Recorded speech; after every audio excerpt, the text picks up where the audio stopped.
조갑제TV 시청자 여러분 안녕하십니까. 저는 조갑제닷컴의 조세별입니다. 2024년 5월 21일 오전 11시를 가리키고 있습니다. 정부의 기대와 달리 전공의들은 결국 돌아오지 않았습니다. 저희도 법원의 결정과 상관없이 전공의들은 돌아오지 않을 것 같다라는 말씀을 여러 차례 드렸는데 정부와 보건당국은 저희가 할 수 있는 이런 판단조차 하지 못하고 있는 것 같습니다. 자, 이 와중에 박민수 보건복지부 차관은 한 라디오 방송에 나와서 또다시 전공의들의 분노와 비웃음만 살 수 있는 발언을 늘어놓았는데 좀 소개를 해드리겠습니다. 자, 어제가 정부가 뭔가 마지노선으로 생각한 복귀 시점이었죠. 왜냐하면 전공의 수련기간 12개월 중에 3개월 이상의 공백이 발생하게 되면 전문의 시험 응시 자격이 주어지지 않습니다. 자, 그래서 전문의 자격 취득을 위해서라도 어제까지 돌아와 다오 이런 식으로 정부가 읍소했지만 전공의들은 무시했죠. 자, 그래서 이 정부의 의대 증원 정책이 얼마나 파괴적이냐. 이미 의료 현장에서 전공의들 10,000명이 사라졌습니다. 자, 그런데 내년도 정상적으로 하면 보통 레지던트 3, 4년차들이 전문의 시험을 보게 되는데 응시생이 보통 2,900명이라고 합니다. 내년에 나올 수 있었던 2,900명의 전문의가 지금 나오지 않게 사라져버리게 된 셈이죠. 그렇기 때문에 이 의대 증원은 이렇게 의료 파괴로 가고 있는데 정부만 이걸 모르고 있는 것 같습니다. 자, 이 와중에 정말 이 의료인들의 가장 큰 공적이라고 할 수 있는 박민수 보건복지부 차관이 또다시 라디오 방송에 나와서 분노만 자극하는 발언을 했는데, 자, 어제 KBS 라디오 전격 시사에 출연해서 복귀한 전공의가 극소수에 그치는 것으로 파악하고 있다. 자, 이렇게 말했습니다. 일부 복귀하고 있다. 아주 희망적으로 발언하더니 하루 만에 전공의들 돌아오지 않고 있다. 이렇게 현실 고백을 한 셈이죠. 자, 이어서 박 차관 이렇게 말했습니다. 오늘이 지나야 정확한 상황을 알 수 있지만 복귀한 전공의가 아주 극소수에 그친다고 파악하고 있다. 전공의들이 합리적 이성에 근거해서 판단하고 복귀에 용기를 내야 한다. 자, 이렇게 촉구했는데 정말 현실 파악이 안 되는 발언이죠. 마치 전공의들이 뭔가 동료들의 눈치를 보느라 가고 싶어도 돌아가고 싶어도 돌아갈 용기를 못 내고 있는 듯이 이렇게 발언을 하고 있습니다. 용기를 내어다오. 자, 합리적 이성의 근거에서 판단해달라. 전공의들을 사직으로 내몬 것은 이 정부입니다. 정부가 2월 6일 의대 증원을 발표하자마자 온갖 행정명령을 남발했죠. 업무 개시 명령, 진료 유지 명령 등등 이런 명령을 남발하니까 전공의들이 선택할 수 있는 유일한 카드는 사직밖에 없었습니다. 그래서 사직서를 제출하고 나간 것이기 때문에 이건 집단 행동, 집단 파업이 아닌 것이죠. 게다가 필수 의료 정책 패키지 이 의대 증원을 보면서 정부가 자신들을 배신했다. 우리의 미래를 뺏겼다라고 지금 전공의들은 생각하고 있습니다. 자, 그래서 굳이 전문의 취득을 할 필요가 있느냐 이런 고민, 그리고 진료 변경까지 고민하고 있는데, 자, 이렇게 지금 전공의들의 미래를 꺾어버려 놓고 아직도 합리적 이성, 합리적 판단을 운운하고 있는 이 정부가 너무나 지금 현실 파악이 안 되는 것이죠. 자, 박 차관 계속 이렇게 말합니다. 미복귀 전공의에 대해서는 처분이 불가피하다. 현장을 떠난 사유가 개인마다 다 다를 수 있기 때문에 이를 확인하는 절차가 필요하다. 자, 지금 계속 오락가락 하는데 지금 면허 정지까지 검토하겠다. 이런 처분을 운운하면서 또 한쪽으로는 이런 겁박까지 하는데 면허 정지 이거 할 수 없죠. 왜냐하면 개인이 사직을 못한다? 이건 직업 선택의 자유가 침해받는 것인데 이거는 법적으로는 이건 불가능한 거죠. 아니, 개인이 나의 개인적인 사유로 나는 이 일을 더 이상 할 수가 없습니다. 사직하겠다. 그런 의사를 밝히고 나간 건데 이걸 개인적인 사유를 어떻게 다 따질 것이며 이거를 면허 정지 처분의 사유로 삼을 수가 없는 것이죠. 자, 또 이렇게 말합니다. 복귀자와 미복귀자 사이에 분명한 차이를 둬야 하는 점까지 종합적으로 검토해서 향후 추가 대책을 마련하려고 한다. 저희한테 복귀를 문의하는 전공의들도 있는데 이분들이 마음 편히 돌아올 여건과 분위기를 만드는 데 정부가 노력하겠다. 그런다고 돌아갈 전공이 몇 명 될까요? 자, 저희도 이미 말씀드렸지만 전공의들의 이들 중에 돌아갈 사람 분명히 있습니다. 어떤 분야냐? 피부과, 성형외과, 정형외과, 안과 이 분야의 전공의들은 아마 돌아갈 겁니다. 문제는 필수 의료일수록 돌아가지 않는다라는 거죠.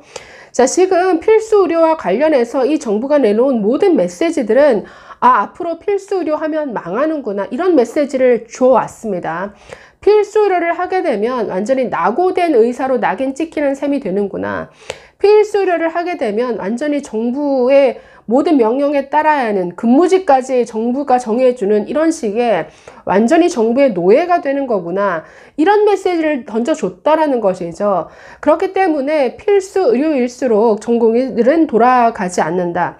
그래서 지금 이 윤석열 정부의 이 무식한 의대 증원이 얼마나 파괴적이냐.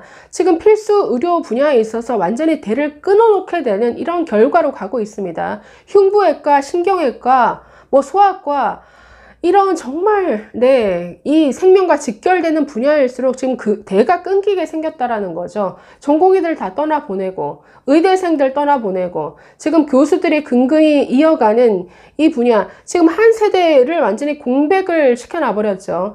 교수가 뭔가 가르쳐줘야 될 대상이 있어야 될 것 아닙니까? 자, 이어서 전공의들과의 소통 문제에 대해서 박민수 이렇게 말합니다. 의대 교수나 대한의사협회와는 비공식적으로 소통을 이어가고 있는데 전공의들과의 대화가 어렵다. 전공의들은 아무것도 하지 않고 들어눕는 탕핑을 나름의 투쟁 전략이라고 생각하는 것 같은데 의대 증원 이슈는 사실상 일단락됐으니 정부의 의료개혁특별위원회 등 대화의 장에 나오기를 바란다. 정말 전공의들이 코웃음 칠 얘기만 하고 있죠. 이렇게 헛다리를 짚고 있습니다. 자, 지금 전공의들이 아무것도 하지 않고 들어눕는 이런 전략을 투쟁 전략이라고 생각하는 것 같은데 정말 말을 참 예쁘게 하죠. 아니, 지금 전공의들은 뭔가 단체 행동을 지시하고 조직하는 구심점 자체가 없습니다. 다 개인적인, 개별적인 사직이고 집단 행동, 어떤 집단 파업이 아닙니다. 그런데도 아직도 착각하고 있죠. 아니, 같이 투쟁할 사람이 없는데 무슨 투쟁이며 전략이 어디 있겠습니까? 자, 그래서 여기서부터 헛다리 짚고 있는데 의대 증원 이슈는 사실상 일단락되었다? 그러니까 법원의 기각 결정으로 대단한 승리를 취한 것 같은 모양인데 그런다고 해서 의대 증원, 제대로 된 의대 교육 될까요? 게다가 이 무식하게 밀어붙인 의대 증원이 의료 공백에 더 나아가서 지금 의료 붕괴가 되고 있습니다. 자, 이어서 현실적으로 받기 어려운 증원 원점 재검토 같은 조건을 따지지 말고 만나자는 게 정부 입장이다. 자신들은 조건이 없다고요? 원점 재검토 같은 얘기 하지 말아라. 그러니까 의대 증원은 무조건 하겠다라는 얘기인데 이 상태에서 대화의 장에 나오려고 하면 누가 나가겠습니까? 조건 없이 대화하자고 한다면 정부는 오늘 당장이라도 대화할 수 있다. 대화 안 한다니까요. 자, 그래서 이런 박차관의 이런 발언에 대해서 지금 연합뉴스 기사에 상당히 많은 댓글이 달렸는데 댓글 몇 개만 한번 살펴보도록 하겠습니다. 자, 첫 번째 댓글 보시면 박민수, 나는 증원 원점 재검토는 안 된다는 조건을 걸 테니 너는 조건 없이 나와서 대화해라. 이게 말이냐 방구냐. 상대방한테는 조건 내세우지 말라면서 의대 증원은 무조건적으로 수용해야 한다. 내로남불 제대로 하네. 네, 또 다른 댓글. 전공의 없이 새로운 의료체계 만든다 하지 않았나? 근데 그 굳은 인턴 전공의 잡들은 누가 해주나 이제. 자, 전공이 없어도 전문의로 채우면 된다. 전문의 중심병원으로 가겠다. 이런 오락가락 대책들을 내놨는데 그게 됩니까? 안 되죠. 빅5 병원일수록 전공의 의존 비율 40%를 넘습니다. 그 저렴한 인력을 그 비싼 전문의들로 어떻게 채울 수 있습니까? 전공의들이 떠나자마자 지금 병원 경영에 심각한 타격을 입고 있는데 정말 정부는 오락가락 현실성 없는 대책들만 쏟아져 냈었죠. 자, 계속 보시면 의료개혁 현황.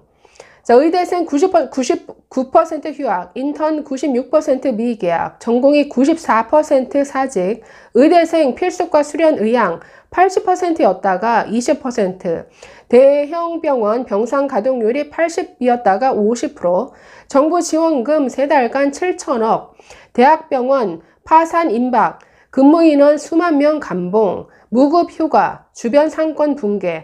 박민수와 윤석열 두 명이 세계 최고의 의료를 망가뜨리는데 걸린 시간 단 3개월. 자, 계속 보시면 안 하겠다는데 왜 자꾸 돌아오래? 기계적으로 한다던 처분 정지는 대체 언제 하고? 네가 브리핑 나와서 카메라 앞에서 공언한 전세기 투입은 준비됐지? 전공이 그만 찾고 니들이 세워놨다는 계획이나 착착 실행시켜 보라고. 무능하기로는 이미 문재양 양싸대기 날리고도 남은 역대급 무능 윤통정부. 이제 원자만 해도 돌아올 전공의는 반의 반도 안 되고 내년부터 필수과 지원 의사는 0명이다. 모든 의사는 이제 피부 미용 의사다. 이렇게 만든 게 지금 이 보건당국입니다. 자, 박민수 이 인간이 오래전부터 대한민국 의료체계를 근본적으로 박살내버린 장본인임. 그게 골마 터진 게 오늘날의 대한민국 필수 의료체계임. 거기에다가 지금 의대 증원까지 밀어붙이는 상황. 그러니까 박민수 차관은 30년 동안 보건복지부에서 일했다라고 하는데 아주 구원이 있습니다. 그러니까 산부인과 뭐 포괄 그 수까지부터 시작해서 굉장히 의료계와 계속 갈등을 빚어온 인물을 전면에 내세워서 브리핑을 할 때마다 의사들 분노만 유발시키는 발언을 했죠. 뭐 전세기를 동원해서라도 뭐 치료받게 하겠다. 카데바를 수입하겠다. 이런 온갖 또 협박성 발언을 남발했는데 이 박민수를 이렇게 계속 전면에 내세우는 것부터가 이 윤석열 정부의 정무 감각이 정말 꽝이라는 거죠. 몇 개만 더 보겠습니다. 전공의 의존도 낮추겠다더니 막상 해보려니 막막하지. 전공의 노예 없이는 도저히 대학병원 운영이 안 된다고 실토하세요. 조건 따지지 말라는 건 내 조건만 말하고 너희 조건은 따지면 안 된다는 말임. 대화가 되겠어요? 자, 마지막 댓글 하나만 보겠습니다.